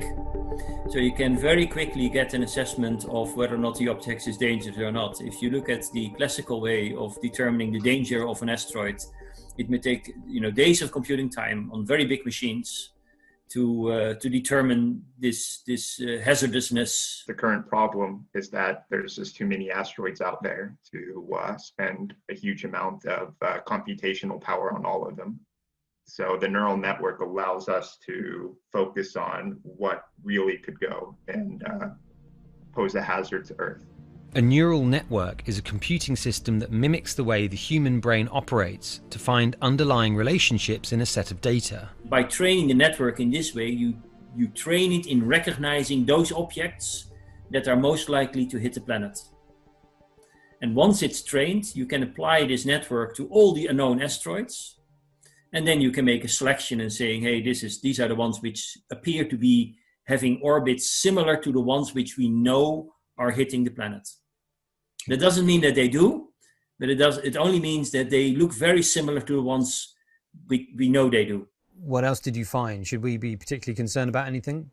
One thing that we did find is that our neural network was able to go and identify a handful of asteroids which weren't considered potentially hazardous, that when we went and integrated them forward in time, they came quite close to Earth. We find a handful which were not detected before or not considered being dangerous before, and we think they are potentially dangerous. It's very hard to simulate kind of going forward in time an asteroid that's going to hit Earth because, well, the Earth is really small and space is really big, and then you have to have very exact parameters to shoot an asteroid that goes and hits exactly Earth. And then Simon had the ingenious idea of not even trying to do that and just launching the asteroids from Earth's surface and integrating backwards in time. It's very hard to make it hit. So you need a lot of calculations which all end up in nothing. And the idea was then like, well, let's not do that. This is basically what NASA is doing. NASA is taking an asteroid, making multiple copies of them, shooting them all forwards in time, calculating their orbits, and then see what fraction sort of gets close to Earth. Not even hitting Earth, but getting close to Earth. And that they call it a potential impactor. So you calculate the solar system forwards in time for, let's say, 1,000 years. And then you launch asteroids from the surface as if they, if you go forwards in time, would fall on the surface. You calculate them backwards to today, and then you get your orbital parameters of today's asteroids, which you know will land on the planet. And those you can use as known impactors and compare with all the other asteroids in the solar system. Can simulations and AI, can those things fill in the gaps where perhaps telescopes and other imaging tools can't? Absolutely. Since the observations get more complex, the physics gets more complex. And if the physics get more complex, the mathematics becomes more complex. And at some point, you can't solve your problems analytically anymore. And then this is where the computer comes in. Now we have this trained neural network. We have a way of calculating in a fraction of a second whether or not an asteroid is potentially dangerous or not, and therefore deserves more attention or more time to spend on for really finding out if it is dangerous. When it comes to hunting asteroids, time is critical. What we can do about a potentially hazardous object depends a great deal on what we know about it and how much time we have before the encounter. We'd really like to find them when they're decades away, because the more time you have, the more options you have, and the less energy it takes to move an object aside. It also means we might not have to resort to launching a nuclear warhead at an asteroid. Until recently, pretty much our only choice. That's an option of last resort, in my opinion, yes. We have lots of options available. You can just simply bump into the object and just nudge it out of the way. That's one possibility, and that's kind of, in a way, sort of the simplest thing to think about, just nudging it off its path a little bit with, a massive object, a spacecraft, let's say. It's just kind of like bowling, if you will. If you have a long time or a long stretch of runway in the lane, just a very small twist on the bowling ball will make a big change in where it ultimately ends up. Another option would be something where you take a very big, massive spacecraft and you park it next to the object and you use the force of gravity as a towing rig. That takes longer though, and you need to be able to send a pretty massive spacecraft, and it obviously depends a lot on how big the asteroid is. Other options start to get more and more complicated, and they range from painting one side of the object a white color and painting the other side dark, and then letting the pressure of light sort of perturb its orbit. In a departure from the lab and computer simulations, NASA has real plans to rehearse kinetic impact deflection. In 2021, the agency will launch DART, the Double Asteroid Redirection Test mission, which will intercept a 160-meter asteroid in 2022. Better to practice now before we have to deal with an actual threat. In the meantime, discovering asteroids is our best bet. Thousands of scientists and amateur astronomers around the world make up an informal network that survey the heavens. But that may not be enough. NASA wants more resources to map our solar system and better technology. We need to ramp up our network of sensors, and also we need to just continue to strengthen our network of international observers so that we can get follow-up, because we find these objects when they're distributed all over the night sky. Once we get more observations, we get better data, we can make better predictions. If you look at the big impactors we have had in the last, let's say, 20 years, or maybe 30 years, or 50 years, most of them we haven't seen coming. So the real danger, I think, comes from the objects we don't know about, and not from the objects we do know about. This particular natural disaster, like a lot of natural disasters and like climate change, is a problem of the global commons. So the thing that we risk collectively is that it sort of then becomes nobody's problem, and nobody takes ownership over it. The asteroids are all over the sky. They just truly cross boundaries and borders with a second's notice. I kind of imagine in the future, maybe lots of small satellites around the Earth that are always going and looking outward. I mean, I think it's something worth investing in. It's our existence at stake, right?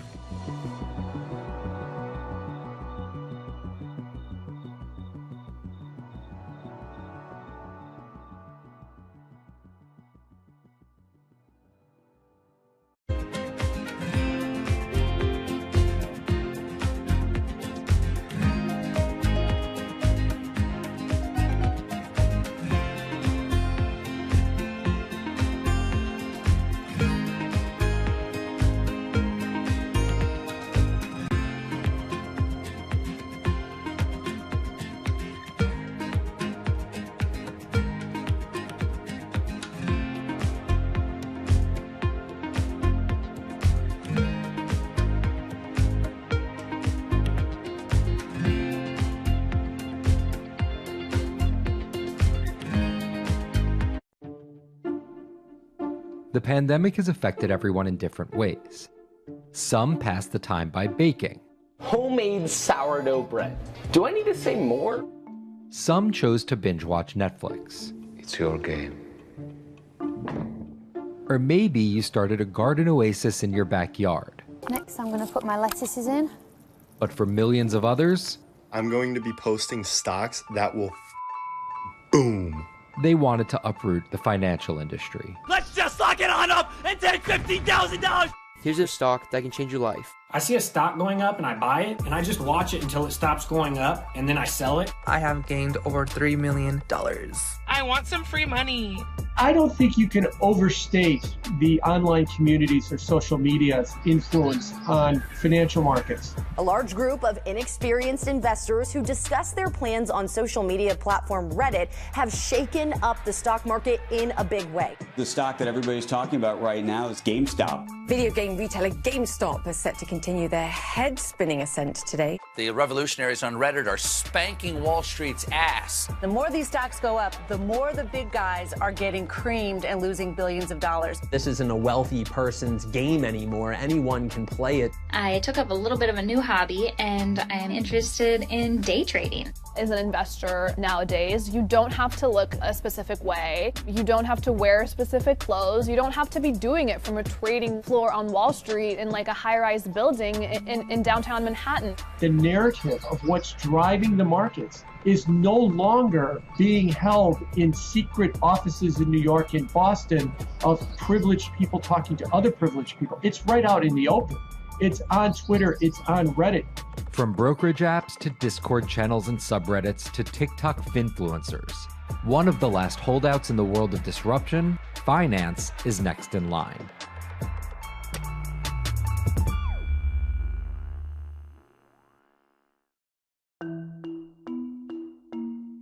Investing should be as ubiquitous as shopping online. That's Vlad Tenev, the CEO of Robinhood, the online brokerage app, talking about how he wants his app to disrupt the world of stock trading like Amazon disrupted the world of home shopping. And I think that speaks to exactly the mission that a platform like Robinhood has, which is to democratize investing.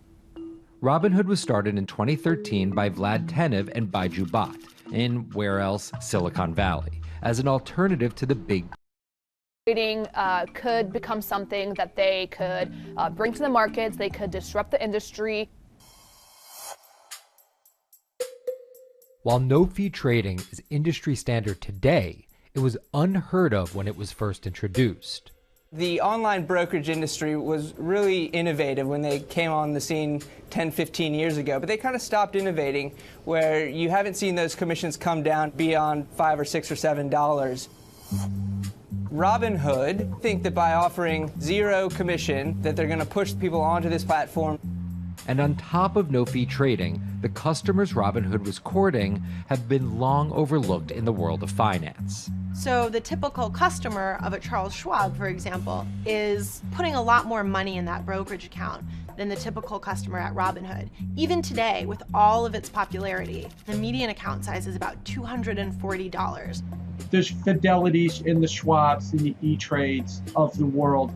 They look down their nose at those kind of accounts. I don't want a $1,000 account. They're just a headache. I want a $100,000 account. And this is key here, right? Because the thing about Robinhood that's different than every other single brokerage platform is how easy it is to use. The design of the Robinhood app really has in mind a user who might be coming at this absolutely cold.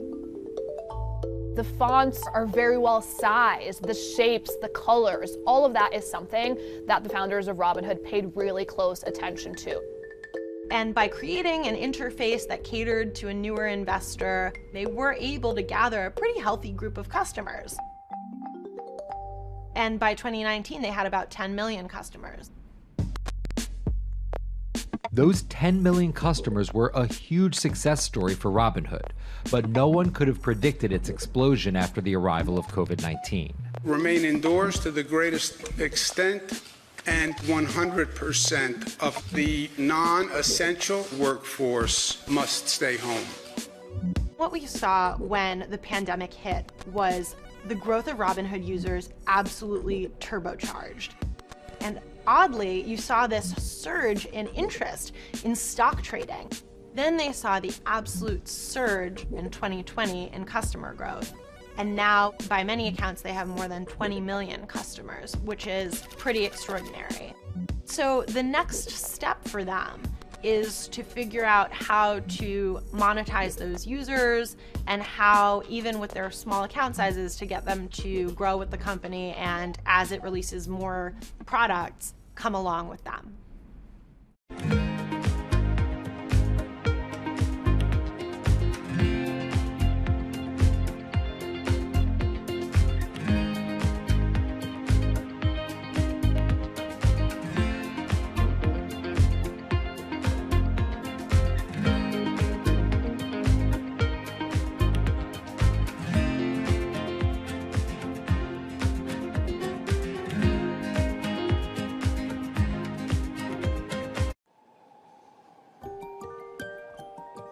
Robinhood would become one of the COVID economy's breakout successes. Robinhood traders, as they're called, became the shorthand explanation for the frenzy of often speculative retail investing after the pandemic lockdowns. Kids wake up in the morning, they go on Robinhood. They're, in the shower, they check Robinhood.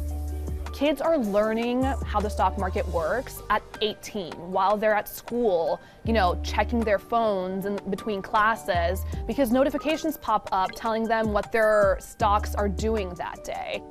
With these new tools, millennials and Gen Z are investing in the market in ways their parents could have never even dreamt of. That is sort of key when we talk about the divide between older and younger generations, is that the younger generation is exposed to so much more information and tools at their disposal to do what they want in the market. The older generations, you never had the technology or the cost structure that you could play the markets like you can today. So you were stuck with giving your money to a professional investor and paying them a fee to do it. When I speak to young kids, they tell me, I'm making mistakes, I'm losing money. I'm not a perfect investor, but I'm 18, and by the time I'm 30, which will be, 10 years from now, I'm gonna have interacted with the markets for a decade. And so it's a learning experience more so than anything else. And you can look at it and you can say, wow, that's risk-taking, that's dumb, but if you could possibly shave 10, 20 years off your working life versus adding 5 years, I don't think you can fault people for that. But Robinhood is only part of the puzzle.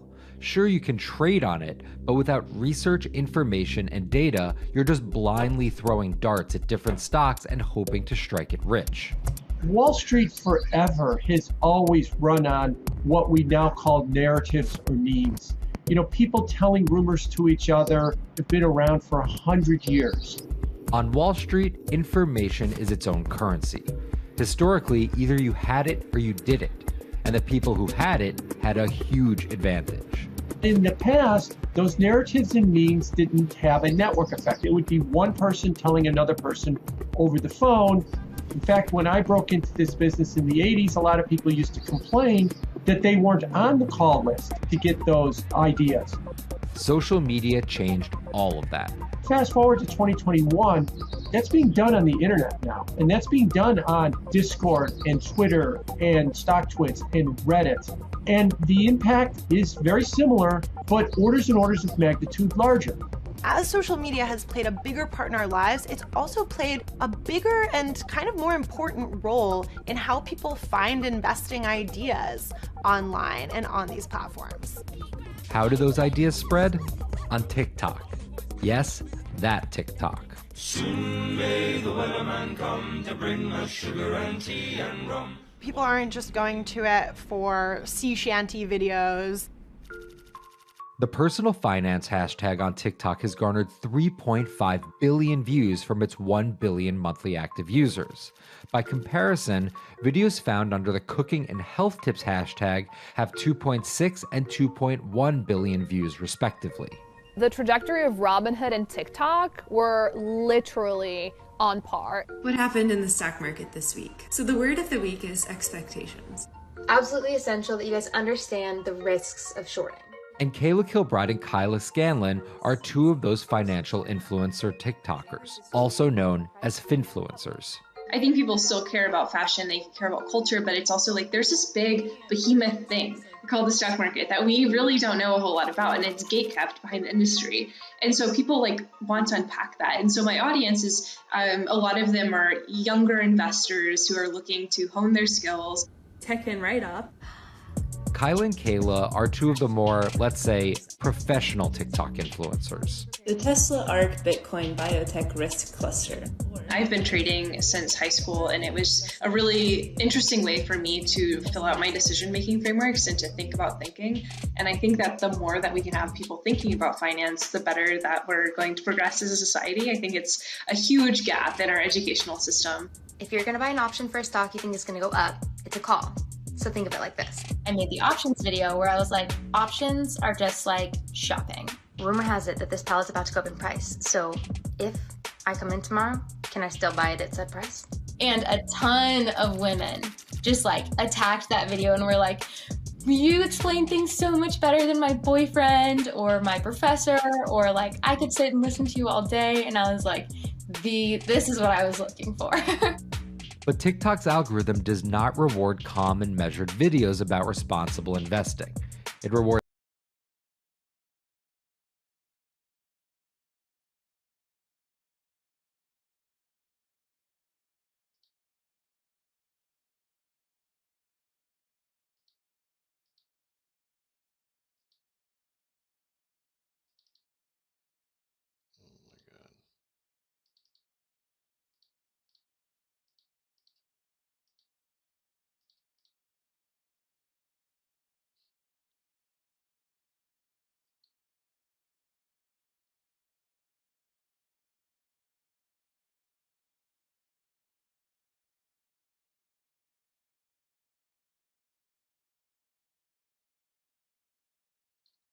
Okay, I got this to work. So we're gonna do a little quick afternoon market recap. I mean morning market recap of where this could possibly be heading towards the end of the day. Markets are trying to sell off. They're trying to go a whole lot lower, but the thing is that we find ourselves in an area of support. So buyers have stepped in here before and have taken us higher. Not only twice, but historically, back in July, you could say that here they stepped in again. And not only that, we're underneath the 200-day moving average. This is a daily time frame, by the way. So this means that we're in a very, very crucial, decisive point right now for the market. This will literally determine everything. Either determine we stay in a consolidation, go back up, or start a downtrend. So today is going to be a very, very important day. Any break below, I would say even 426 would be very decisive that we're going to gap lower tomorrow and then possibly see this continue to sell off for days to come. See, like the Q's already doing that. So this probably means that tech is going to continue with it. Yeah. So tech is selling off just like the Q's are. So if the Q's break, what was yesterday's low? 430, 334.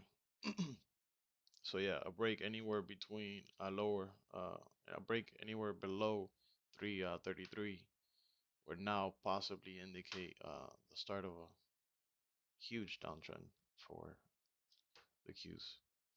And if they start a downtrend in the Qs, that means that probably the rest of the tech industry is gonna continue in its downtrend also. See, everything's selling off. It's just the pressure from these is gonna weigh onto the SPY, so it's only a matter of time before we see this breakthrough too. So yeah, everything's selling. except for gold and silver. And silver is entering above the 200-day moving average. So what that indicates for silver is that this consolidation slash downtrend that we've been in is possibly over. And if it gaps higher tomorrow, or we see it continue past $23 sometime this week, is a very, very nice indication that silver might start an uptrend, which means that people, you see, it's even above what the 40-day moving average, the 20. Yeah, this is silver is in a very, very clear uptrend right now. It could continue going higher. Um,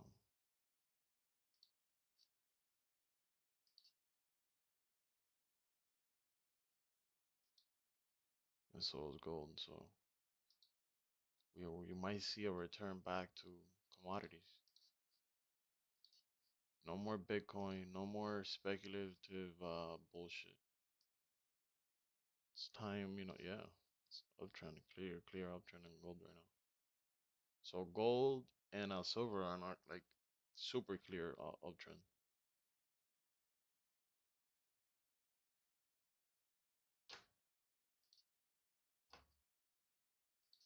Might take a few entries on those, because if we see the markets begin to sell off really hard today,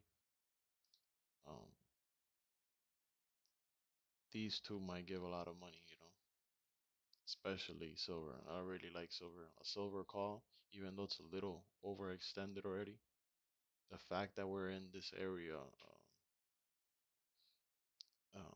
could really indicate a push higher the next couple days.